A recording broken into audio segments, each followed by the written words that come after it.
Alright, hello everyone, this is iCoop here, and today I'm doing an MMO review for the game. It is called Eden Eternal. It's published by Aeria Games, and I'm not quite sure who the developer is, but I can say at the beginning of the review here that I'm very pleased with the game so far. I'm at the character selection screen, or character creation screen, I mean, right now, for the game, and there's quite a lot of customization you can do with your character. Plenty of hairstyles, plenty of faces, plenty of everything. And it also gives you a little option to preview like what a really high level outfit for a certain class would be. So that's really nice too, because it really helps you choose your class or whatever. Next thing we're going to get into after I finish creating my character here is the multi-classing.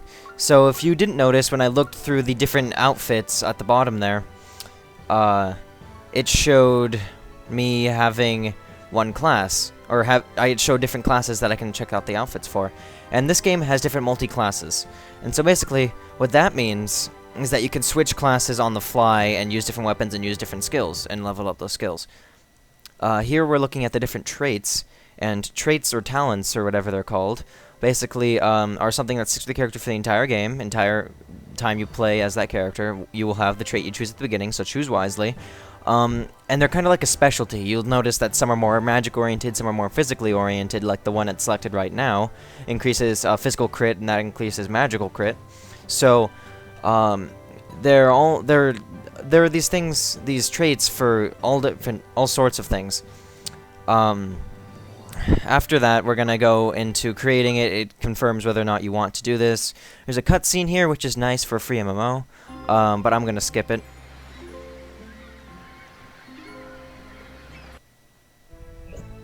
So when we first get in, we're greeted with a quest prompt.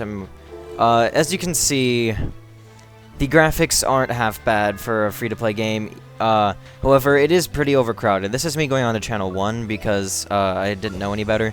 However, this is the first day of the closed beta test, and so you can kind of expect it to be crowded.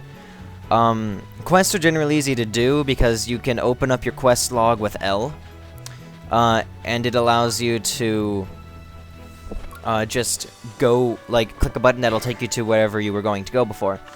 As you see right there, I tried to change channels because it was overcrowded. However, changing channels, there's a 10-second delay, and I didn't really want to have to wait through that 10-second delay while I was recording. So, you guys can bear with me for that, I guess. Right here I was confused. I was like, what? I thought I had to go to this guy for the quest. So I guess I was like, okay, so maybe I have to do that first. No, I don't have to do that first. But this isn't a flaw in the game, just me being pretty stupid. So then I realized I have to go talk to someone here. And so I see, oh, ... Okay, go talk to him. But the quest system in this game is really good. If I would have to say the grind isn't too bad at all.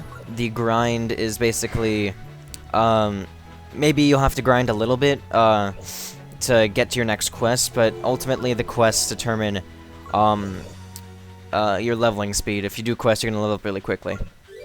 There are also later in the game, once you get to around level 7 or 8, there's a dungeon that you can do with a party of 3 that gives you an insane amount of experience, and the quest gives you an insane amount of experience. The quest, it levels you up almost twice. So, I mean, quests are a lot more beneficial to do than just grinding. And quests will often give you items that equipment items like weapons and armors and such that you need to, as you're leveling up. So if you get to level 7, you have a level 7 quest, it'll give you a level 7 chest piece or whatever, you know? So I like it when games do that. They make it so it's not too hard to get armor and you're not falling too far behind. Dungeons also have a very good armor system. When a boss is killed, they drop the boxes, and boxes come up asking you need versus greed. And this is kind of on the honor system. I don't know how they expect this to work, because if someone says that they need it, then like, they can be like, oh, they need it, give to them. So I guess it's kind of the honor system there. Someone could technically ninja your stuff that way, I guess, if they aren't being honest. As you can see here, it's a standard right-clicking thing. You start out with a couple skills, which is nice, I mean, I like that. Whew, almost sneezed there. Shut out a couple skills, and it's not too boring because you can kill them relatively quickly, and you can usually spam some of these starting skills. The treasure chest there are items you can pick up, which is pretty cool. It's not very hard to find items. You just have to kind of do your thing. Just kill a monster, and you'll see a blatantly obvious chest. Once I figured out I could pick those up, I was like, oh, cool, I can get those items. The graphics, very cel-shaded. Even though it's a free MMO and anime style, it's not one of the crappy graphics.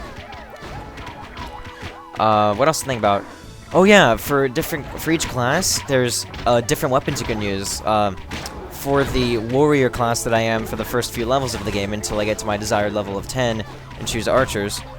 Actually, I'll go to that minute. Right now we're looking at the skill screen. Down there on the bottom, in the bottom middle, we have like intelligence. Not really intelligence, but skills that you can learn based on, like you can learn using the education points.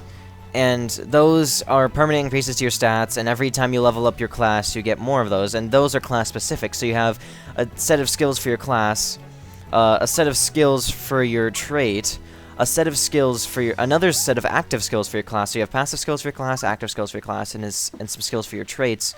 And you also have some, like, kind of trait-like skills that come with each class. So, I mean, there are a lot of skills in this game. It's really pretty easy to get skills up to high levels quickly because they don't use skill points. Like, active skills don't use skill points. They use these things... they use actual, like, currency. You pay, like, silver or gold or whatever to get the skills. And you might think that this would be really bad because... oh yeah, I'm going to be so poor I won't be able to buy potions or anything. That's not really the case. Quests are really generous when it comes to money. They usually give you all the money you need.